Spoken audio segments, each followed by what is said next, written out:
tercera presentación que tenemos en la biblioteca. Empezamos con poesía, después hemos seguido con novela y ahora seguimos con novela también, La sangre del cruel, de Antonio Montero Alcaide, que ha sido inspector aquí en Utrera. Estaban comentando, yo esa época no la he pillado ya, que ha sido 5 años inspector en Utrera.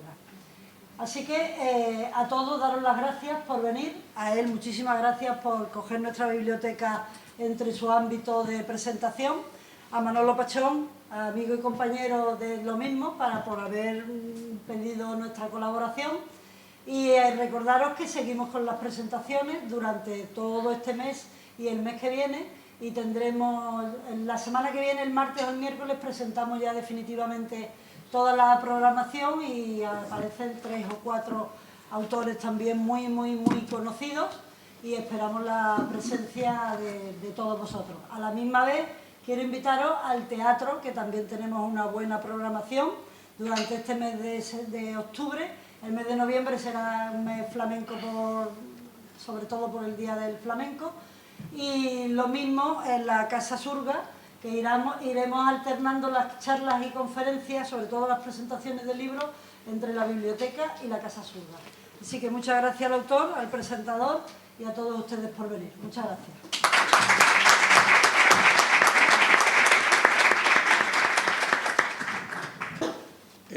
Señora concejala de Cultura, Antonio, Jerónimo, señora bibliotecaria Paqui.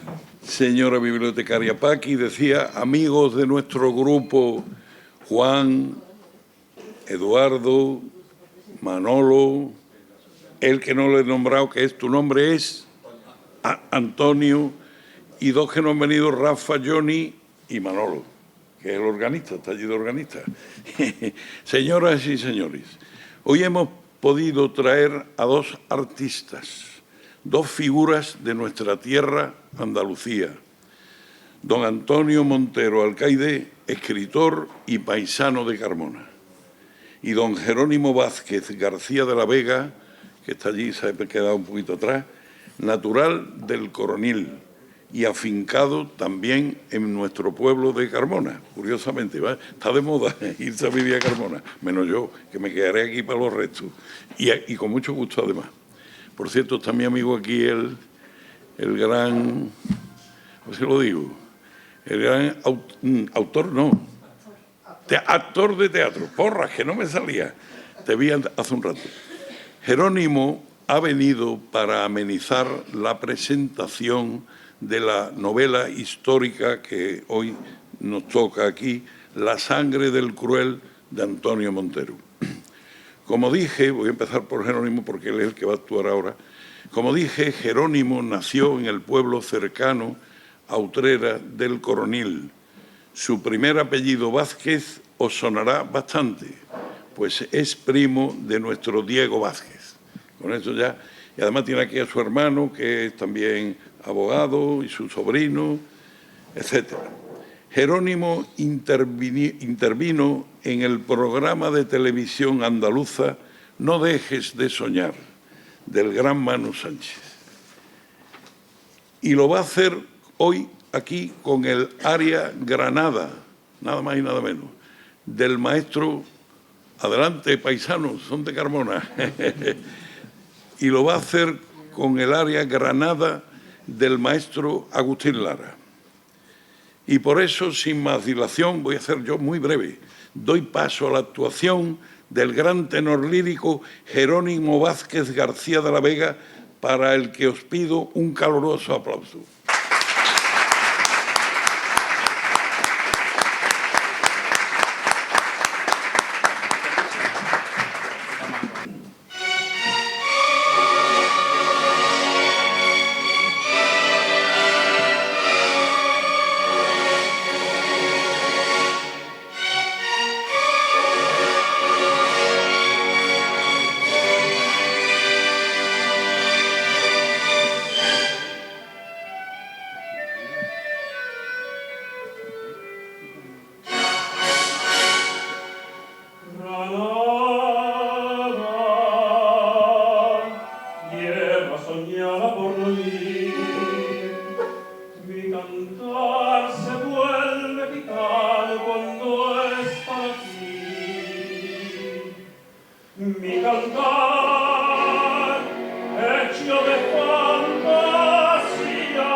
grande amore. Granada la cantaba en coplas preciosas. No tengo otra cosa que darte que un ramo de rosas. Rosas de suave fragancia que le dieran marco a la Virgen morena.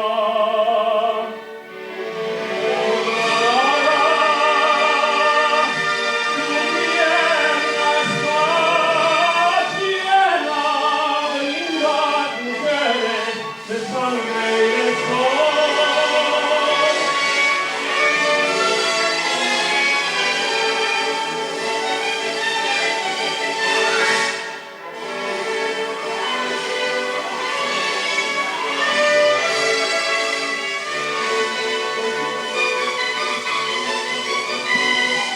Rosas de suave fragancia que le dieran marco a la Virgen morena.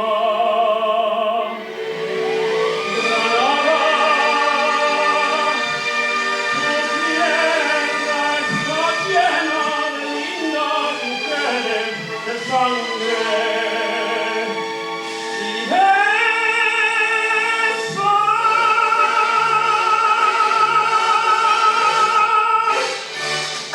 ¡Bravo!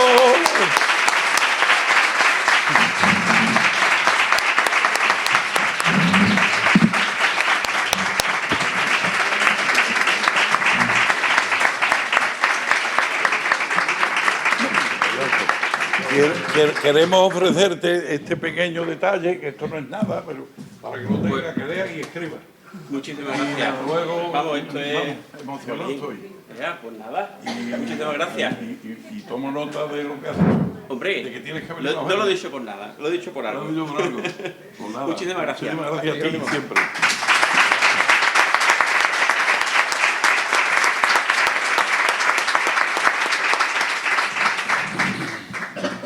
Voy más al grano. Amigos todos, buenas tardes.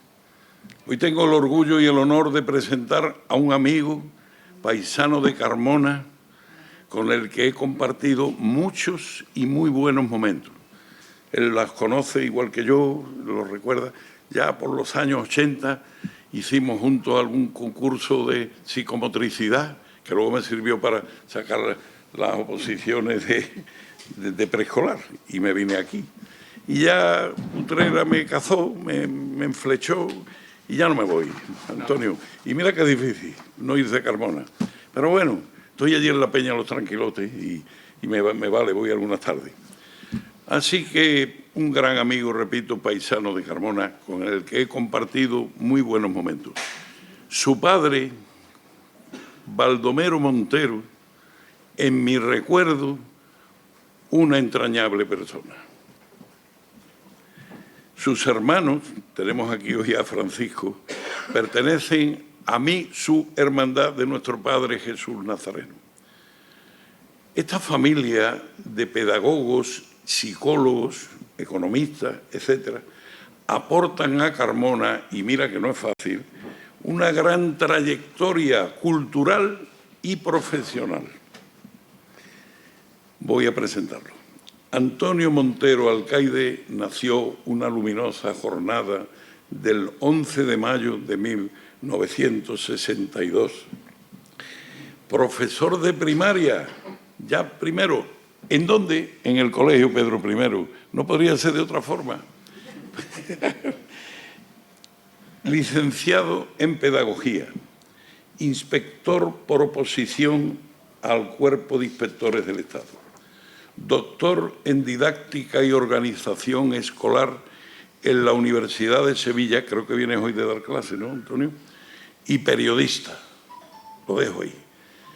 Y atención ahora, estamos ante, y esto para mí es muy importante, porque yo no lo conocí, pero para mí y para cualquier carmonense que se precie, el gran escritor de Carmona, biógrafo del gran escritor, estamos ante el biógrafo del gran escritor de Carmona, José María Requena. Premio Nadal, entre otras muchísimas cosas, 1972, con su novela El Cuajarón.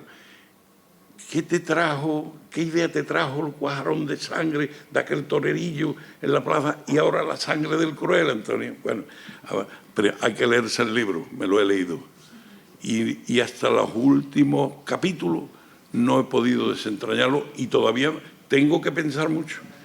Él sigue preparando su obra, sigue madurándola. No voy a hablar de eso, lo va a decir él. Requena, y atención ahora que me voy a mojar. Requena ha sido coetáneo de mi querido, inolvidable maestro, todo lo que diga es poco, sí, fue mi maestro, y amigo Salvador de Quinta Rodríguez, el padre. El hijo también era buena persona, muy amigo mío. Y ahora digo, voy a mojarme, ¿eh? Ambas figuras hubieran cumplido 100 años de su nacimiento en este 2025. Creo que era mayor, sí, de febrero era Salvador y de junio era mi querido, no lo conocí, repito, pero me da como si lo hubiera conocido, José María. Yo ahora me voy a mojar, lo siento mucho. No voy a decir nada malo, ni mucho menos. Habrían cumplido 100 años en este 2025. Permitirme que desde este atril, bueno, más o menos, exprese mi humilde homenaje a ambas figuras en su centenario. Y tengo que decir que en Carmona se le ha dado el homenaje. Por favor, que Utrera no se quede sin darle el homenaje a Salvador. Por favor, lo pido. Vale. Tengo que decir, al hilo de esto, que él dentro de 2 días va a ser el pregonero de la Feria del Libro de Carmona dedicada a José María Requena, que lleva su nombre. También la biblioteca, sí. Y también la biblioteca. Vamos a darle algo a Salvador. Voy a contar un chiste. ¿Puedo contar un chiste? Sí, ¿se me permite? No, un chiste, es verdad. Me dice, bueno, voy a contar 2. Iba yo un día saliendo María Auxiliadora. Yo ya estaba aquí de maestro, en Rodrigo Caro. Y le digo a uno de los curas, cura, yo tengo un problema. ¿Qué problema tiene? Que yo todavía no conozco a Salvador. Dice, ¿no conoces a Salvador? Dice, no. Dice, ¿y lo llevas delante? Digo, este chiquitillo, ese chiquitillo. Desde aquel día me quería muchísimo. Él había dado el pregón en Carmona y no lo tenía. ¿Será posible que y no me lo han traído? No te preocupes que yo te lo traigo, lo tengo repetido. Y se lo regalé. Y luego lo otro que no se me falta tampoco nadie. Venía Salvador, lo tengo en mi libro escrito. Venía Salvador a las 1 de la tarde, como siempre, entrando en el casino, señor presidente. Tú no lo llegaste a conocer, ¿verdad? Muñiz, vale. Pues yo sí. y le digo, ¿qué te pasa? Dice, que vengo malo. ¿Pero qué te pasa, Salvador? Dice, que vengo malo. Dice, ¿pero por qué? Dice, porque Bernarda me ha parado y me dice que se quiere casar conmigo. Y venía malo él. Bueno, ya está, ya lo he hecho. He hablado de Salvador, que tocaba y quería hacerlo. Ahora voy y continúo ya con la obra de Antonio. 3 aspectos a subrayar, porque yo hoy no quiero ser aquí nada. Yo soy aquí un nadie que te voy a presentar a ti, nada más. 3 aspectos a subrayar en la prolífica obra de Antonio Montero. Primero, el referido, atención a esto, al mundo de la educación, con infinidad de publicaciones, entre las que le voy a sacar solo 2, le voy a remarcar solo 2.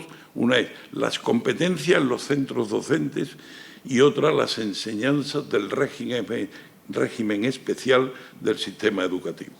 Ese es el primer aspecto que quiero subrayar. Segundo, su trayectoria periodística. Eso es importantísimo en Antonio.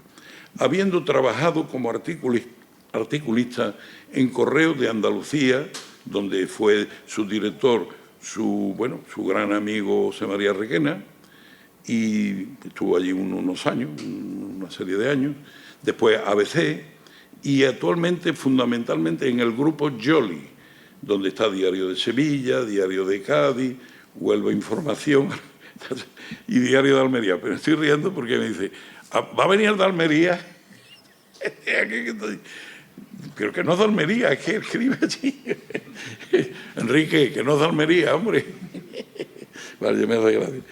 Bueno, destacar sus premios de periodismo. Atención, entre otros, el 18º Premio Manuel Fonbuena Escudero, el 13º Premio Nacional José y Jesús de las Cuevas, de periodismo también, y el 5º, que además es un premio que yo he oído hablar mucho de él, Jorge Manrique, 5º Premio Jorge Manrique. Ya en 1992, desde entonces ya él hacía sus grandes pinos, muchos, recopila estos artículos en 3 volúmenes: Tinta invisible, Ejercicio de soledad y Porque así es la vida. Esa es la segunda faceta periodística. Su tercera faceta, la propiamente literaria, en la que además cuenta con el accesis del 9º concurso de Baza de Granada en 1988. Maestro, pedagogo, inspector de educación, periodista, novelista e investigador. Antonio forja su maestría en el mundo literario desde las bases y el conocimiento de sus semejantes, en la forja de los intereses personales, adentrándose en los entresijos de la historia. Pero hoy aquí se presenta, en esta magnífica biblioteca, doña Catalina de Perea, la novela La sangre del cruel, que me la ha regalado, me la ha dedicado. Te doy las gracias, Antonio, me la he leído, me la he releído. Y La sangre del cruel, publicada, esto sí, en la editorial cordobesa Almuzara. El nombre de la editorial, que traducido del árabe, ya creo que lo sabe, significa explanada, la explanada que está alrededor de la muralla, ¿no? Esta editorial, tengo que decirlo, que por cierto hoy alguien me ha comentado, no sé quién era, que va a publicar también en Almuzara, es propiedad de don Manuel Pimentel Siles, el gran Manolo Pimentel. Un hombre, además yo lo veo mucho porque es su programa que tiene en Canal Sur de historia, de antropología, Juan, no te lo puedes perder. No lo echan mucho, pero de vez en cuando echan. Con esta apasionante novela histórica se culmina el estudio real y novelístico, como buena novela histórica que es, evidentemente, ¿no?, de un personaje capital de la historia de España, el rey castellano Pedro I, complemento a dos anteriores ensayos que salen de su pluma, Pedro I, que ve la luz en el 2022, y María de Padilla, que lo hace en el 2024. Ya hace algún tiempo que el escritor, editor y político Manolo Pimentel quiso publicar su obra, pero estaba enfrascado en muchas publicaciones y le llegó la hora a Antonio. Pero además, el gran escritor, y todos lo conocéis porque lo tuvimos aquí en el teatro hace unos años, Juan Eslava Galán, que vino también otro gran escritor de novela histórica, ensalzó su trabajo, loó su trabajo. El estudio histórico y literario del personaje es tratado por el autor con esmero, doctorándose en la época y en el personaje que tanto influyó en la Sevilla del siglo XIV. La transcripción que hace de los cronistas Pedro, yo digo Pero, da igual, López de Ayala y del maestro sefardí, eso ha sido, ahí ha pegado un braguetazo, Antonio, de verdad. Shem Tov, era del aljarafeño, dan luz a la ambivalencia del personaje. Justiciero y cruel, aparentemente contradictoria. Léanlo, verán cómo llegan a una conclusión. Corría, y esto ya toma un poquito detrás del libro, que viene una pequeña exégesis, corría 1350, poquito, en un reino marcado por la horrible peste negra. En Gibraltar muere inesperadamente su padre, Alfonso XI, de tan terrible mal, dejando dividido el reino entre los seguidores de su amante Leonor de Guzmán y el heredero legítimo Pedro, hijo de su esposa María de Portugal. Los campos polvorientos se llenan de batallas donde se dirimen dinastías. Antonio traza un relato vibrante y lleno de matices de la Castilla bajo medieval, donde el rey, eso lo estudiamos y yo soy de historia también, primus inter pares, intenta imponer su ley, apoyado por la familia de su amante María de Padilla, y también del rey de Granada. Léanlo porque verán cosas muy interesantes de Utrera, muy interesantes, ¿verdad, Juan? Que tú también lo tienes que leer. Y apoyado por su tesorero, un gran personaje, fíjate, el tesorero que tuvo Pedro, Samuel Levi, que hemos ido a hablar todos de él. Samuel Levi y un puñado de nobles, evidentemente también, ganándose favores en un juego de intereses promovidos por la envidia y el odio de sus gobernantes, que como en tablero de ajedrez apuestan para ganar la partida del poder, derrocando al rey en jaque mate definitivo. Casi todos dieron la espalda al rey. Es que no desentraño nada. Y la traición campó a sus anchas. Eso sí, mientras su amante María de Padilla, su verdadera mujer, su amor, vivió, el rey tuvo en ella la comprensión y el cariño máximo. Se dan, ya voy terminando, perdóname, que se dan en Pedro I, es que la novela va, no veas, se dan en Pedro I paradojas extremas. Basó la finanza, voy a hacer este pequeño inciso nada más, basó la finanza en su primer ministro y tesorero, lo acabamos de nombrar, mayor del reino, tesorero mayor del reino, y atención, constructor de la Sinagoga del Tránsito de Toledo, Samuel Levi, que además tiene una estatua, ¿no, Antonio? Allí, y en Toledo también. Y este judío, nacido en Úbeda, que fue acusado de malversación de fondos y ajusticiado en Sevilla. Y por último, su firme aliado, el rey de Granada, Mohamed V, que acometió una razzia, bueno, es una incursión sorpresiva, yo creo que todos lo sabéis, sobre el enemigo para saquear botín y capturar esclavos, y fue aquí en Utrera. Y otros pueblos, no fue solo aquí, venía de Córdoba, etcétera, etcétera. Y ya ahora sí termino, por favor, me queda poco ya, que no quiero, y para que se observe la poliédrica visión que posee la producción de Antonio Montero Alcaide, traigo aquí una miscelánea de su rica y prolífica obra en su libro Luces y Razones, Carmona 2008. En él pone texto, Manuel, no sé si la diapositiva se podría poner, si no la enseño yo, aquí está, es que él escribe una cosita que cojo, esta fotografía de Álvaro Rodríguez, de la Cámara, ya está ahí, sí, de Álvaro Rodríguez, son, él, vamos a ver, esta miscelánea de este libro, Luces y Razones, Carmona 2008, pone texto a las imágenes sobre Carmona de la Serena Cámara, mire, cogiendo aceitunas, hay fotos muy buenas, de Semana Santa, estas son unas señoras que van saliendo en Semana Santa, en fin, el libro es muy interesante. Y dice él, en rincones, dice, él pone imágenes, vamos a ver, pone texto a las imágenes sobre Carmona de la Serena Cámara de Álvaro Rodríguez, momentos y rincones irrepetibles de su pueblo, que van desde faenas agrícolas, calles y piedras milenarias, cal, sentimiento, fiesta y religiosidad. Lo hace con una maestría llena de matices y recursos estilísticos. Veamos este ejemplo, muy breve. ¿Será que la caligrafía de la historia, en esa foto, será que la caligrafía de la historia, en las más duras y mestizas pautas de la piedra, añora el paño de la filigrana al roce del misterio y la compostura hermosa de un faldón? Es un faldón que pasa, ya sabes, por la Puerta Sevilla. Creo que queda bien claro. Estamos ante un auténtico maestro de la narrativa contemporánea, actual, un comunicador y pedagogo en toda la extensión del término.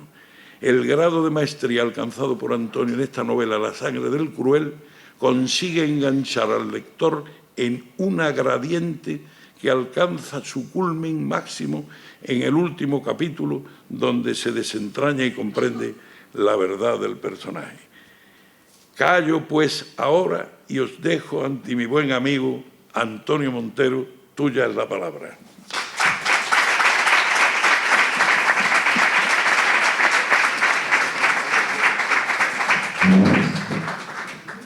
Bueno, pues yo tengo primero que agradecer mucho, es decir, agradecer la posibilidad que se me brindó de presentar el libro aquí, lógicamente agradecer bueno, primero saludar a todos y particularmente a la delegada, la bibliotecaria, por razón de su presencia y representación de la entidad municipal, de la biblioteca. Tengo delante a muchas personas que conozco y a las que agradezco especialmente que estén aquí porque he compartido con ellos 5 años de trabajo, y personas que no conozco pero que igualmente agradezco la presencia, e incluso paisanos y vecinos de Carmona, compañeras de trabajo que también han venido. Luego, total agradecimiento, y a Manolo, mi paisano y amigo de muchos años, pues lógicamente le agradezco de corazón las palabras que me ha dirigido, que por supuesto salen de la amistad, pero posiblemente no de todo del merecimiento, pero yo se las agradezco como si las mereciera. Y bueno, lo que nos va a ocupar esta tarde es darle alguna vuelta. No vengo a vender mi libro, aunque efectivamente está vendiendo, pero vengo a compartir algunas ideas que han llegado hasta ahí. Es decir, cuando se escribe un libro es consecuencia primero de un proyecto, de una idea que surge porque el reclamo de Pedro I, al menos para mí, no solo porque yo estuve 10 años en el colegio que lleva su nombre, estuve en el solar del Alcázar antiguo de la Reina de Carmona, que era el patio de recreo donde jugábamos los partidos con los chavalillos y estábamos con los recreos, y por tanto, pues sí, evidentemente Carmona también es una ciudad muy petrista, y porque lógicamente el Alcázar del Rey Don Pedro está allí por algo, y ciertamente esa referencia de ese personaje es atractivo. La novela surge después de, como bien ha dicho Manolo, la novela yo la mandé a Almuzara. La verdad es que no conocía allí, conocía algo a Manuel Pimentel, pero tampoco mucho, y la verdad es que la cogieron bien. Lo que pasa es que había una demora, un exceso. Almuzara está publicando muchísimo de novelas que estaban contratadas y que había unos años en los que no podría salir porque iba un calendario de publicaciones, aunque evidentemente se quedaron con ella, me enviaron el contrato. Pero el mismo Manuel Pimentel pues dijo, y de ahí que aparezcan esos 3 volúmenes en la presentación, dijo, bueno, con la documentación que debes haber manejado para escribir La sangre del cruel, es del todo pertinente un ensayo sobre Pedro I. Esa es la razón por la que en el año 2002, porque la novela se envió a la editorial en diciembre del 20, fue cuando la acabé, esa fue la razón por la que me dieron un año me dijeron un año para el ensayo, y efectivamente en un año lo acabé. Tenía mucha documentación recopilada y se publicó en el 2002 el ensayo de Pedro I. Cuando se publicó en el 2002 surgió la idea de qué continuar, con qué otra referencia, porque aún no tenía sitio en el calendario de publicaciones, que como os digo tiene muchísimas, y salió María de Padilla. Era natural porque era la concubina del rey, y el segundo ensayo 2 años después, pues, y presentando el año pasado en Sevilla, en la Biblioteca Infanta Elena, el libro de María de Padilla, pues fue cuando me dijeron el año que viene, en la feria del libro que viene este año, en el día del libro, el día de Cervantes, pues saldrá la sangre del cruel, y efectivamente salió en abril de este año y ahora mismo pues está en plena difusión. Ese es un poco el origen de la novela. La novela fue previa al ensayo y fue previa a ambos ensayos, y sí es verdad que el año pasado pues le di una vuelta antes de la publicación, porque siempre, y aún así, cada vez que uno prefiere hasta no leerla otra vez porque encuentra algo que mejoraría, y por tanto ya a veces ni la abro. Bueno, la novela, una novela histórica, hay quien dice que muchas veces no se sabe si se está ante una novela histórica o ante la historia novelada, porque todo depende del modo en el que se recree la historia para construir una novela histórica. Hay licencia de todo tipo para que una novela histórica recree y modifique sustantivamente la historia. De hecho, muchas tienen esa estructura, o si se quiere, esa recreación, pero otras, y esta forma parte de ellas, respetan fundamentalmente las fuentes históricas, con alguna cesión, lógicamente, algún guiño algún tipo que permita no reproducir literalmente, lógicamente, la historia. Y de hecho se ve claramente la fundamentación, pero está recreada pero sin una desmedida, diríamos, figuración. Por tanto, la fundamentación histórica en este tipo de novelas pues tiene que ser evidente, desde mi punto de vista tiene que ser evidente. Hay tres, y podemos ya pasar, si no es mucha molestia, podemos pasar a la diapositiva. Si quieren que conozcamos un poco a Pedro I, este texto, donde por cierto ayer a última hora saqué una referencia utrera, justamente de 10.000 utreranos que se llevó el rey Mohamed VI de Granada y se los llevó prisionero, después la leo.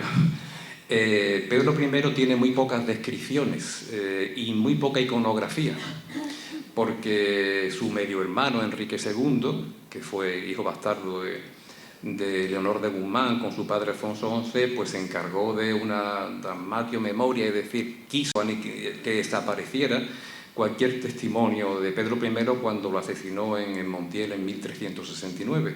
Y esa intención de destruir cualquier tipo en Carmona fue particularmente evidente. El Archivo Histórico de Carmona conserva muy pocos documentos de Pedro I y estuvo allí bastante tiempo, pero fueron destruidos, lógicamente, amén de que también a la ciudad de Carmona Enrique II la castigó reduciendo el término municipal, pero en eso no vamos a entrar, porque fue muy leal a Pedro I una vez muerto, una vez asesinado. Bueno, pues esa es la descripción de Pedro I que un coetáneo, Pedro López de Ayala tiene la gran ventaja de que es una crónica de un coetáneo que tiene una historia por sí mismo de otra novela, porque fue un cronista que fue doncel de Pedro I, o sea, estuvo con él cuando Pedro I era infante, fue incluso canciller con un nieto de Pedro I, vivió un largo tiempo, pero cambió de lealtad, es decir, sirvió lealmente a Pedro I, pero en una batalla que lógicamente es la batalla de Nájera, que enfrentó a ambos hermanos, López de Ayala pasó su lealtad a Enrique II y escribe la crónica de Pedro I bajo ya el reinado de Enrique II, años después de la muerte del rey. Por tanto, en la crónica de López de Ayala, que no es, como dicen algunos autores, diríamos que excesivamente ruin con Pedro I, pero sí intenta legitimar que la muerte de Pedro I estaba justificada porque era un tirano, era un y que por tanto, más que un regicidio, que realmente fue, se producía un tiranicidio, se mataba a un tirano. Y en la Edad Media matar a un tirano estaba hasta consentido y estimulado, ¿no? Aunque fuese el rey. Por tanto, López de Ayala intenta justificar el fin al que le llevó el rey su vida, su reinado, y esta sí es la definición que se escribe en la crónica, hecha por quien conoció directamente al rey. Vamos a leerla. ¿Le importaría pasar a lo anterior? Sencillamente por ver. Es la primera, es la que estaba primera. Esta fue, dice, y así vivió el rey don Pedro, 35 años y 7 meses, murió muy joven, fue asesinado muy joven, según que dicho habemos, ya que se cumplieron 35 en agosto y murió en marzo del año siguiente. No llegó a tener 36, 35 y algunos meses. Y fue el rey don Pedro bastante grande de cuerpo, relativamente, pero considerada la altura, esto se ha sacado por su traje, por su armadura, por la armadura que tenía, se ha inferido la altura que tenía y era una altura media, no era muy alto si lo comparamos con las alturas contemporáneas, pero era más alto que sus coetáneos. Bastante grande de cuerpo, es blanco, no era moreno, es rubio, también esto lo caracteriza, y ceseaba un poco en la fabla. Esto de que se ceaba en la fabla parece que se atribuía que evidentemente nació en Toledo, pero vivió en Sevilla, por supuesto postergado por su padre, a veces en el convento de San Clemente, porque María de Portugal también estaba enfrentada a Leonor de Guzmán, que era la amante de Alfonso XI, y en Sevilla vivían la amante y la reina, una en el Parador, otra en el convento. Realmente también tiene esa convivencia, también tiene algo de qué hablar, pero se decía, se ceaba un poco, y no es solo porque su infancia fuera sevillana, que también, sino porque autopsias que se han hecho del rey, algunas hay, de no hace mucho tiempo, pues evidencian una pequeña anormalidad cerebral, por la que también se le atribuía algo de criminalidad, esto no está del todo demostrado, pero sí es verdad que había una cierta deformación ligera cerebral que podía explicar algunos problemas en el habla, pero es una hipótesis, no solo porque viviera en Sevilla durante mucho tiempo. Fue muy sufridor de trabajo, efectivamente era un hombre inquieto, perseguía, bien acostumbrado en el comer y en el beber, dormía poco y ahí está un poco ambiguo, y amó mucho a las mujeres, o amó mucho, bueno, se dice que amó, efectivamente tuvo 5 mujeres y 9 hijos, efectivamente, pero este era común, su hermano tuvo 13 hijos y 4 mujeres, es decir, en la Edad Media el concubinato y las amigas del rey, porque se le llamaba amigas del rey, pues era frecuente, los reyes solían tener, porque eran matrimonios obligados, matrimonios impuestos, que lógicamente los reyes ni se conocían el día que llegaban a la boda o poco tiempo antes, y desafortunadamente eso generalmente no derivaba en una relación amistosa, digamos que derivaba sencillamente en la coexistencia, no una convivencia conyugal, y por tanto los concubinatos, los amoríos eran frecuentes entre reyes. Dormía poco y fue muy trabajador en guerra, y esto sí, fue muy codicioso de allegar tesoros y joyas. Es cierto, de hecho Samuel Leví almacenó joyas y tesoros, y de hecho una desconfianza en la gestión de ese capital que tenía, pues le llevó a la tortura y le llevó a la muerte por el propio rey. Esta es de las poquitas descripciones que hay de don Pedro. Si avanzamos, ahí aparece la estatua orante, la única que queda, de hecho tiene las piernas cortadas, una estatua orante que supuestamente es la más próxima a la fisonomía, al rostro de Pedro I. Estaba en un convento de una nieta que pidió los restos de Pedro I, y parece que los reyes católicos reformaron la que fue escultura original, y queda esta que está en el Museo Arqueológico. Es la única representación iconográfica significativa de Pedro I, tampoco hay monedas, tampoco hay sellos, es decir, fue una aniquilación de cualquier testimonio documental, bibliográfico, monetario de Pedro I. Bien, si avanzamos un poquito más, esta es la estructura de la novela, es decir, la novela, como ha adelantado Manolo, tiene fundamentalmente, si no, un poquito para atrás, por favor.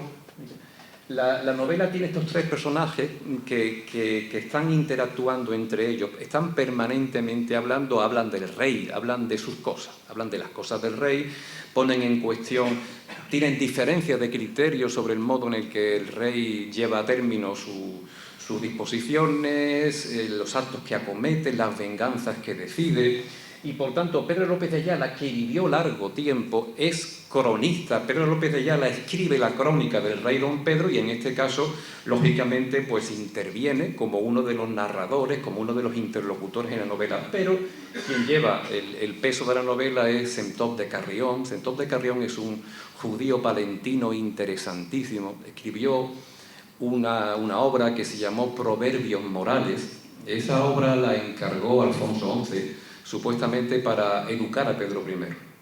Lo que ocurre es que Alfonso XI muere y Sentó se queja de que nunca pudo entregarle y cobrar la merced que supuestamente Alfonso XI le prometió por esa composición, que es una composición moral, ética, con muchos consejos que el rey, como infante, como príncipe, pues era costumbre que los reyes tuviesen preceptores, y en este caso este rabino judío a Pedro I se le atribuyó un filojudaísmo, y era cierto, protegió a los judíos incluso de atropellos que Enrique II tuvo con ellos.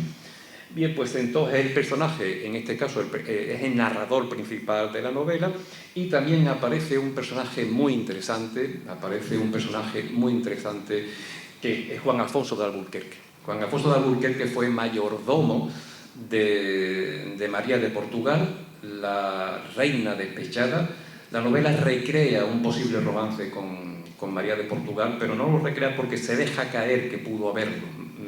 María de Portugal estaba permanentemente abandonada, y su mayordomo mayor era un hombre de la alta nobleza con una altísima, penetración en la nobleza del Reino de Castilla, y era mayordomo mayor de María de Portugal y valido del Pedro I joven, porque Pedro I Es cinematográfica, ahora lo veremos, la escena de la muerte de Alfonso XI en el cerco de Gibraltar, de la peste del siglo XIV en Castilla. Es peste, hambre, ruina, cisma, la guerra de los 100 años, es decir, el siglo XIV en Castilla fue de unas circunstancias dramáticas.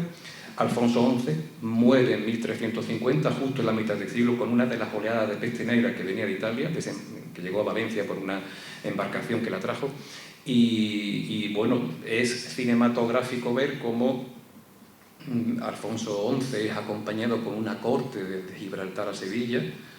Leonor de Guzmán, su amante, viene acompañando al rey. Leonor de Guzmán acompañaba al rey en los campamentos militares. Es decir, Enrique II, que era hijo bastardo, llevaba su casa nobiliaria también y luchaba con el rey con su estandarte, y Pedro I pues estaba en Sevilla con su madre en San Clemente o cuando podía en el Alcázar de Sevilla.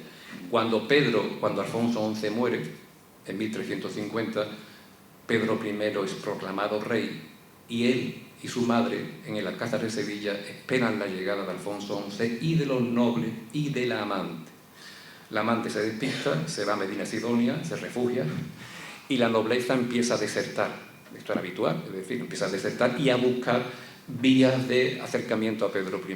Cuando llegan a Sevilla, lógicamente, Leonor de Guzmán se queda en Medina Sidonia, la convencen de que comparezca ante Pedro I y le manifieste su pleitesía, lo hace. Pedro I la encierra. Incluso encerrada, María Leonor de Guzmán consigue que Enrique II se case con la hija del infante don Juan Manuel, que era una candidata al matrimonio con Pedro I. Pedro I, bueno, iracundo, manda a Leonor de Guzmán a Carmona, donde la encierra porque allí está más segura, y cuando es nombrado rey convoca las cortes en Valladolid y va una comitiva hacia Valladolid para proclamar las cortes, modificar un poco las ordenanzas, pues se llevan como prisionera de guerra a Leonor de Guzmán, y cuando están en Talavera de la Reina, que es de la reina por María de Portugal, porque era un señorío de María de Portugal hay quien dice si María de Portugal, su hijo Pedro I, disponen que se asesine Leonor de Guzmán, y en Talavera de la Reina es ajusticiada Leonor de Guzmán en 1352, 2 años después de la muerte del rey. Por tanto, estamos ante una circunstancia histórica bastante relevante, y López de Ayala, y Juan Alfonso de Alburquerque participó de toda esa cuestión. Es decir, lo que pasa es que el final, no lo voy a contar, de Juan Alfonso de Alburquerque fue especialmente doloroso. Juan Alfonso de Alburquerque pidió, también evolucionó, fue contrario a Pedro I, y pidió no ser enterrado hasta que rey Pedro I fuese reducido y encarcelado. Y de hecho estuvo deambulando por Castilla sus restos con una comitiva hasta que fuese encarcelado Pedro I, como de hecho ocurrió. Luego, estos 3 personajes son los narradores de la novela. Lleva la voz cantante, por así decir, Centón de Carrión, pero López de Ayala y Juan Alfonso de Alburquerque están permanentemente hablando. Esta es básicamente la estructura de la novela. Lo que sigue pues son los protagonistas de la novela, ya algunos están adelantados, no me voy a repetir. Lógicamente, Alfonso XI tuvo su esposa, la reina legítima, María de Portugal, y el concubinato de más de 20 años con Leonor de Guzmán. Leonor de Guzmán fue reina de hecho. La siguiente novela va sobre Leonor de Guzmán, ya la dejo adelanto porque bueno, cae de suyo. Es decir, Leonor de Guzmán fue reina de hecho, fue la madre de los 10 bastardos de su vínculo con Alfonso XI, y por tanto esta es una primera relación. Con María de Portugal tiene a Pedro I y un infante que murió muy pronto, Fernando, pero con Leonor de Guzmán tuvo 10 hijos, no están todos ahí, pero el que destaca es Enrique II. Enrique II nació antes que Pedro I. Es decir, que cuando nació Pedro I, su padre, el rey, ya tenía un hijo bastardo con Leonor de Guzmán. Y de hecho, ambos se enfrentan. Enrique II lo mata. Bueno, Enrique de Trastamara lo mata, y una vez que mata a Pedro I, pues accede al reino de Castilla como Enrique II, y la dinastía Borgoña de Pedro I desaparece y se instaura la dinastía Trastamara. Este es el cambio. Fue un cambio de dinastía, el de la muerte de Pedro I. Bueno, pues avanzamos un poquito.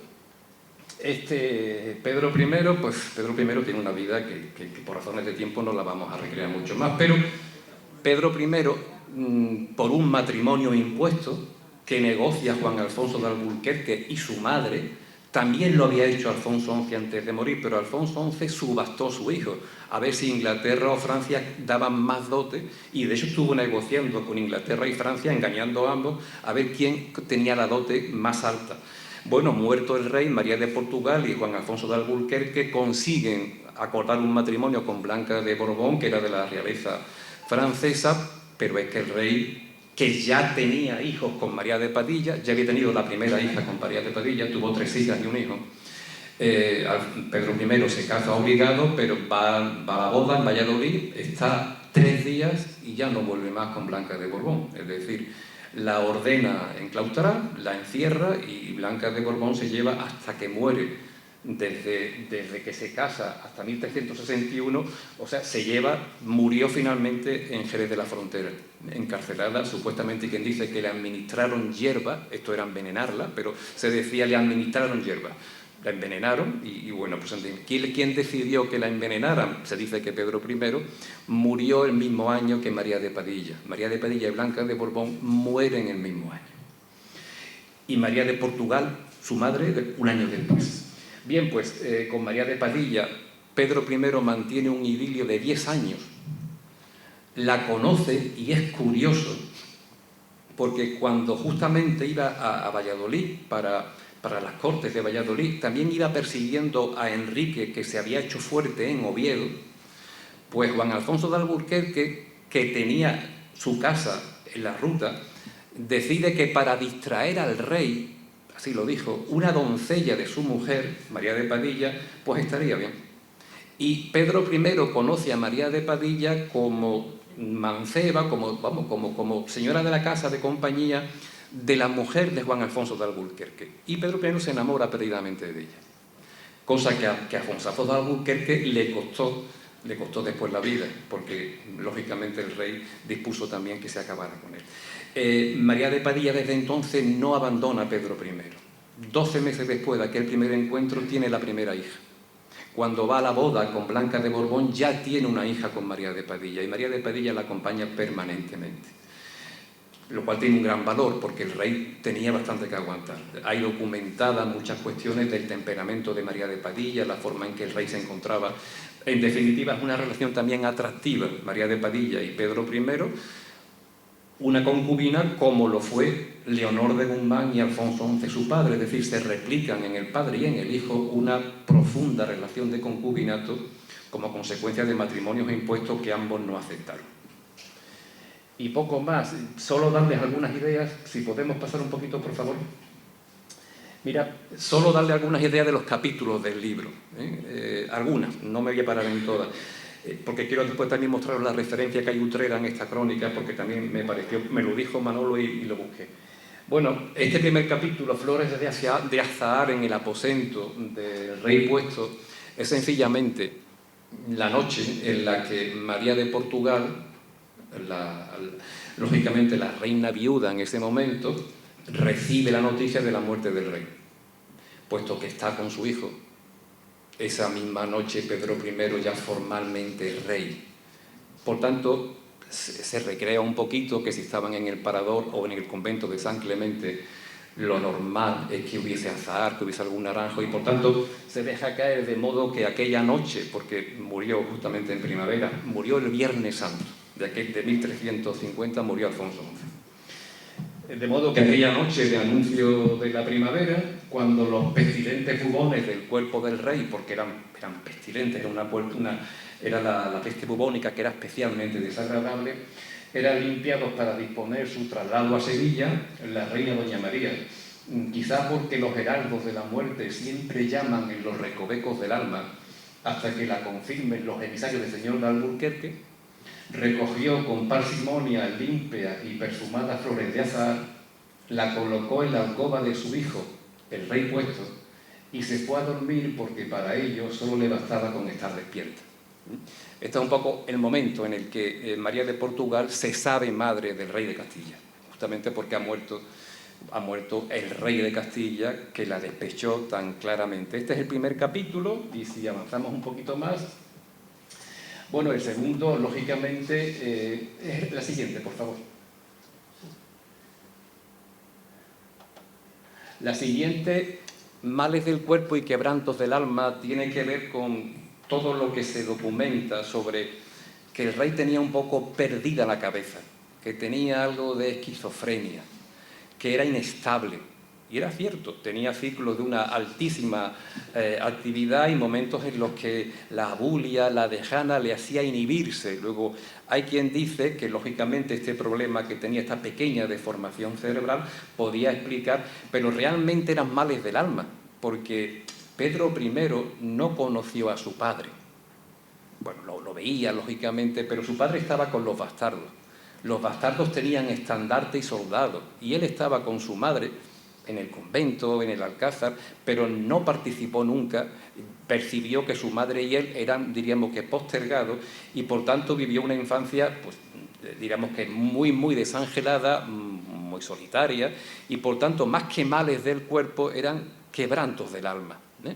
De hecho, sí es cierto que cojeaba, pero no era un mal de cuerpo, sencillamente, o sí, que una autopsia demostró que la pierna izquierda era un poquito más corta que la derecha. Y es verdad, al rey se le reconocía cuando llevaba armadura porque cloqueaba la rodilla, y es que era un poquito más corta. Y de hecho en Sevilla, la calle Cabeza del Rey Don Pedro, que tiene allí la Cabeza del Rey Don Pedro, lo es porque una noche, en una pendencia, el rey se supo que era él porque sonaban las rodillas del rey, que iba embozado y de ahí viene un poco la tradición de por qué está allí la Cabeza del Rey Don Pedro. Pues no es por eso, y lo cuento porque no, sencillamente es porque en esa pendencia murió un villano y se llama la calle La Vieja, la Vieja del Candilejo, pues vio la escena y se atrevió a decirle al rey: tú has sido, y su majestad ha sido. Y entonces el rey, que reconoció la valentía de esa señora mayor, dijo: bueno, si yo he sido, pues me tendrían que cortar la cabeza, no me la voy a cortar, pero va a figurar en la calle mi cabeza, como si estuviera cortada. Esa es la razón por la que está la cabeza del rey Don Pedro como ajusticiado por la valentía de la Vieja del Candilejo. De hecho, está la calle del Candilejo, que es la calle del Candilejo, porque allí, esto era como el visillo, ¿verdad?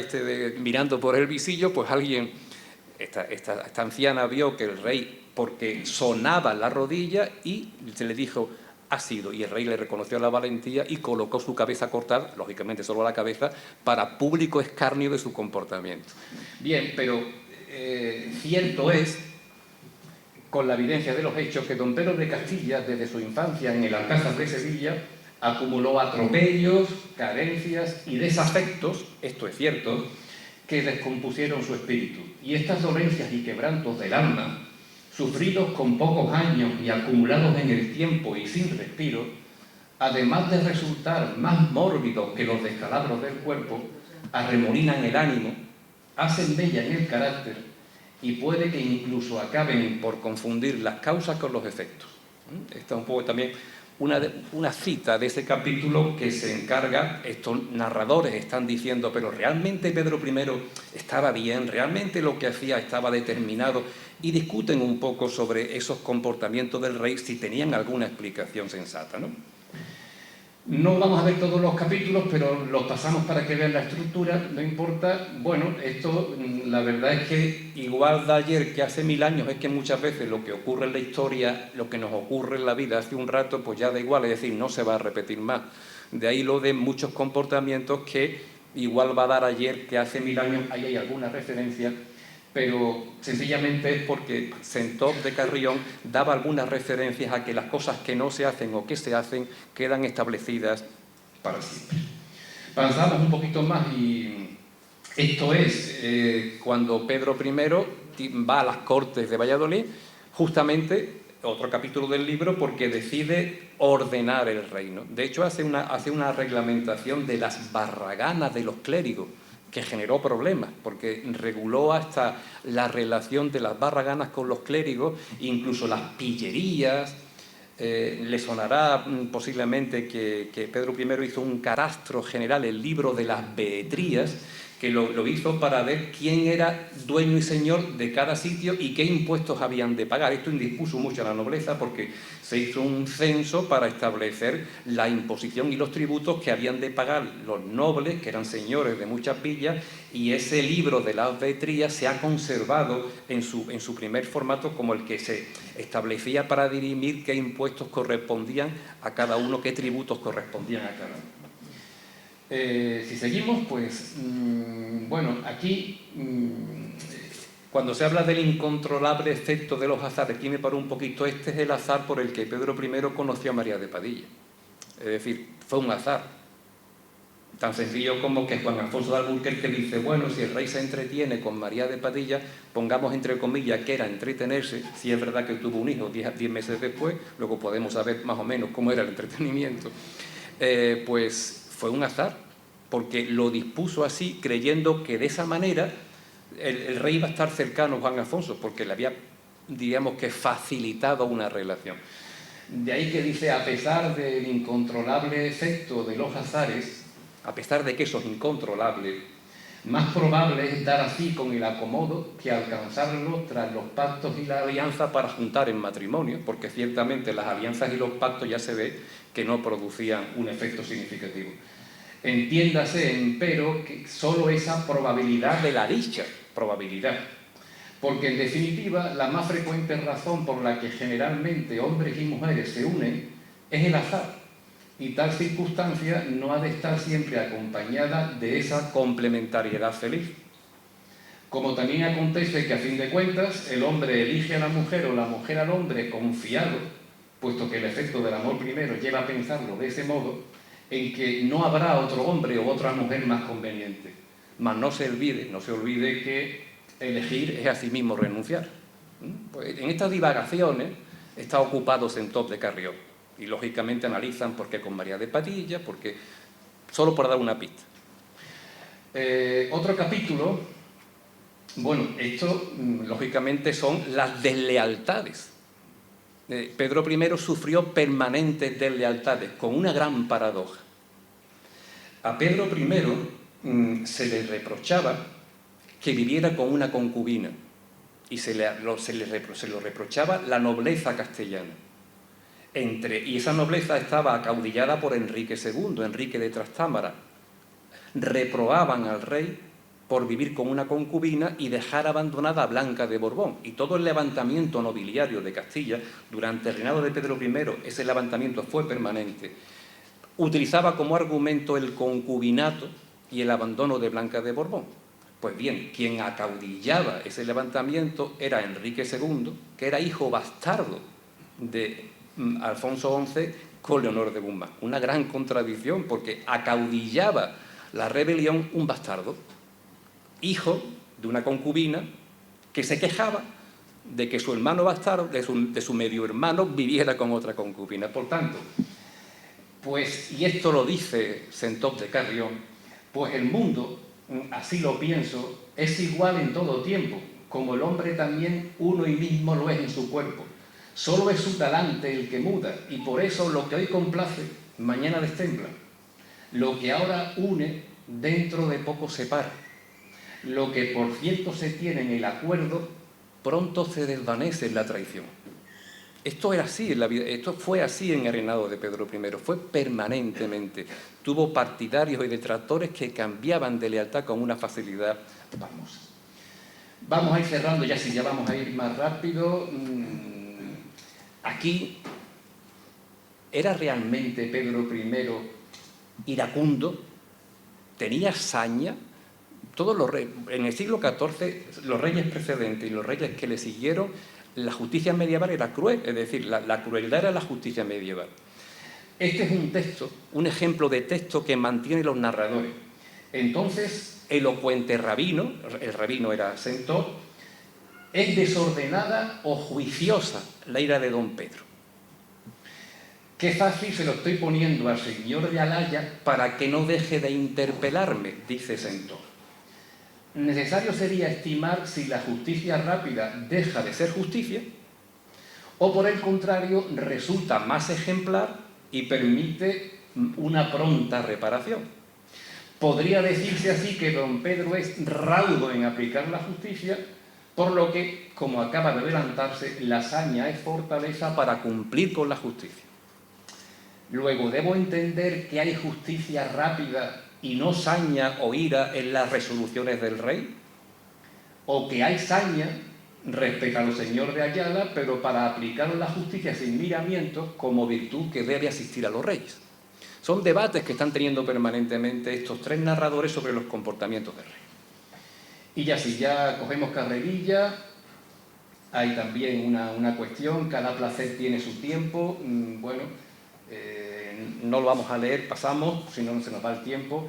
Evidentemente que los reyes fueran casi delegados de la trascendencia y que se tuviesen atribuidos de un poder divino, de hecho se les tenía atribuido de un poder divino, evidentemente no contradice la evidente circunstancia de que eran mortales, de que nadie dijo que los reyes no fueran hombres.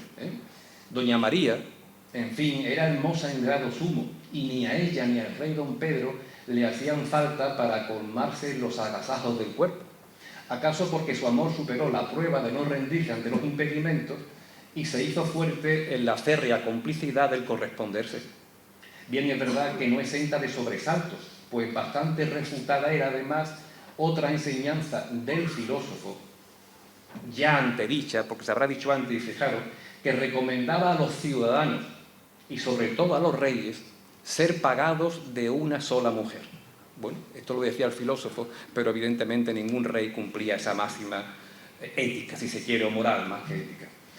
Y vamos cerrando, dejamos esto, tiene mucho que ver con cómo al rey se le hace justicia con el tiempo, y esto también se va evidenciando.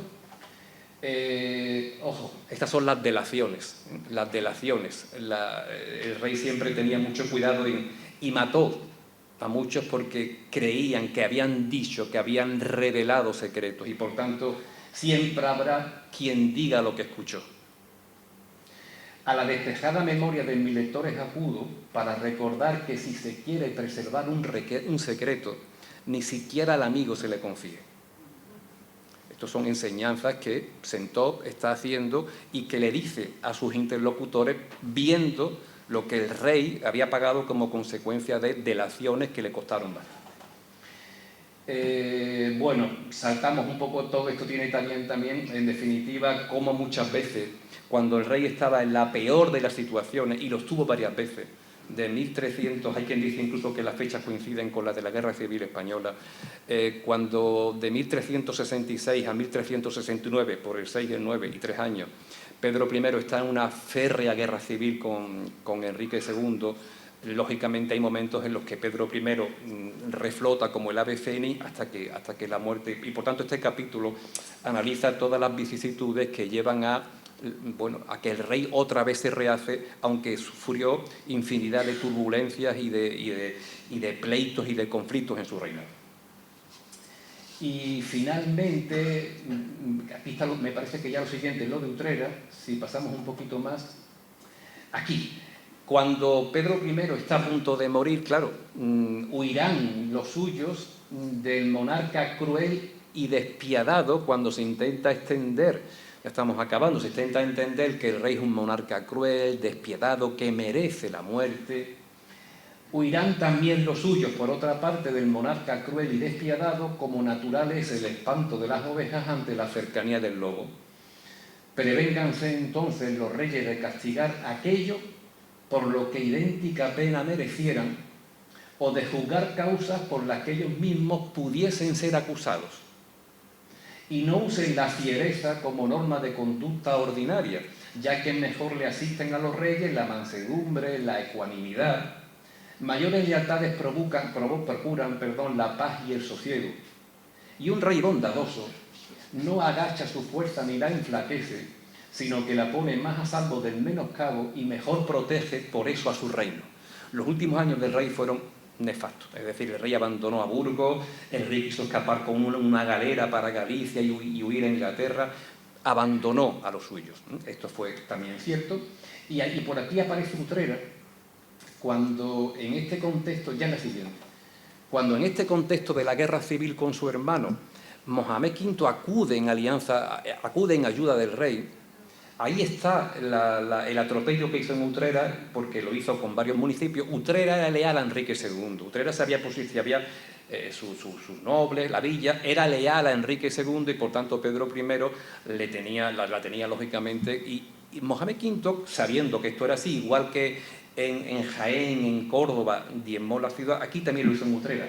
Esto es un texto, vamos, ahí están las páginas, está sacado del documento, el libro se publicó en 1779. Este libro es la primera crónica que transcribe el manuscrito de la crónica fidedigna de Pedro I, es una edición del manuscrito original. Y eso mismo, en estos tiempos entró el rey de Granada en ayuda del rey Don Pedro, Estamos en el año 1368, Pedro I murió en 1369, pocos meses antes de su muerte. Don Pedro, dice, las villas de Marchena y de Utrera, y levó cuantos y falló cautivos a Granada, y perdióse mucha gente. Y fue cierto que del lugar de Utrera solo, que es de Sevilla, levaron los moros 11.000 personas, hombres y mujeres, pequeños y grandes. Es decir, que de aquí 11.000 utreranos fueron aquí, en este caso, capturados por el rey de Granada apoyando a Pedro I. Esto está documentado. Este cronista daba precisos detalles y estamos en el año 1003, un año antes de la muerte del rey. Fijaros la recluta de la población, prácticamente todo el pueblo de Utrera se llevó encarcelado el rey. Y finalmente, me parece que ya el final... Bueno, esta es la célebre, lo dice la crónica, lo dice, ya acabamos. Cuando Pedro I, y aún no se sabe por qué, toma el camino de Montiel, hay interpretaciones esotéricas. En el castillo de Montiel hay una estrella que supuestamente es una predicción artúrica que aventura la muerte de Pedro I. De hecho, el capítulo cierra con una profecía que se llama la profecía del Ave Negra. Es una profecía de la corte artúrica del mago Merlín que supuestamente es de aplicación a Pedro I y que apareció, se dice, en su cámara, en el campamento que tenía en Montiel. Bueno, cuando Pedro I en Montiel es atrapado, porque Beltrán de Guesclin, ya se sabe, ni quito ni pongo rey, ayudo a mi señor, lo engaña, comparecen ante Enrique II creyendo que habrá un acuerdo que haya y lógicamente allí empiezan a guerrear y Beltrán de Guesclin parece que cuando el rey Pedro I iba a acuchillar a Enrique II lo sostiene, lo agarra y Enrique II lo mata, de ahí lo de ni quito ni pongo rey, pero... Bien, pues parece que cuando se encuentran por vez primera, evidentemente eran hermanos, pero no se veían, estaban enfrentados. Esta descripción puede ser próxima a la que ocurrió. ¿Dónde está el hideputa judío que se llama rey de Castilla? Preguntó don Enrique. Tú eres hideputa. Claro, era bastardo, hijo de Leonor de Guzmán. Y yo soy hijo del buen rey don Alfonso. Respondió a gritos el rey don Pedro. Ambos se enzarzaron y cayeron en tierra, don Enrique debajo de don Pedro, que era más fuerte y arrojado. Con una daga, don Enrique golpeó la cara de don Pedro y éste se revolvió buscando el puñal que llevaba consigo para herir de muerte a su hermano bastardo. No pudo hacerlo porque du Guesclin, con otros que allí estaban ante tan decisiva contienda, trabó las piernas de don Pedro y debajo de don Enrique recibió brutales y enloquecidas puñaladas de su medio hermano, al que la sangre del rey manchó el bacinete con que cubría su vergüenza y cobardía. Es decir, esta es un poco la escena final de la muerte. En la siguiente página, y acabamos, bueno, esta, y ahora le muestro la otra, esta es el epílogo de la novela, que es una profecía, desde mi punto de vista, es una profecía artúrica recreada, pero creo que muy interesante porque describe término a término qué le estaba ocurriendo al rey. Benajátín, que era un sabio granadino, al que tenía aprecio Pedro I y lo llamaba, Benajátín le interpretaba las profecías, le escribía cartas.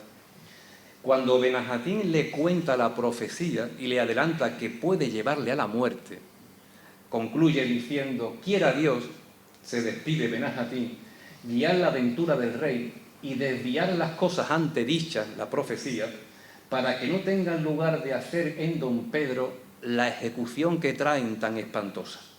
Esta profecía, dice la leyenda, que apareció en el baúl que Pedro I tenía en el campamento de Montiel cuando buscó a su hermano bastardo y encontró la muerte. Lo último son dos de los poquitos, aquel sí es real, este no, de las poquitas referencias a esta recreada de Enrique II y Pedro I, aquella sí, aquella se está viendo la cabeza del rey. Se podría hablar mucho de dónde acabó la cabeza del rey, porque esto tiene, es decir, si se acortó, si no se cortó, se arrojó a un río, no se arrojó, apareció. Pero sí es cierto que el rey fue ajusticiado y que la manera de informar en el reino de la muerte era llevar la cabeza. Es decir, era difícil decir ha muerto, generalmente la cabeza se clavaba, se exponía para que se evidenciara que el rey había muerto. La manera de demostrarlo era la cabeza cortada del rey, por tanto, el rey, efectivamente, en la autopsia la cabeza está cortada. Y ya está, muchísimas gracias, porque no quería abusar del tiempo y si hay cualquier pregunta pues la hacemos, pero era adelantarles algunas claves de la novela, la estructura que tiene, una estructura que, bueno, de tres personajes que analizan el reinado desde perspectivas distintas, una más militar, otra más filosófica, otra más poética, pero en definitiva van recorriendo con fundamentos históricos de todo el reinado hasta la muerte en Montiel. Esa es La sangre del cruel, con más o menos fortuna contada, pero que yo les agradezco muchísimo que hayan querido escucharlo y compartir este rato y conocer el libro. De manera que muchísimas gracias.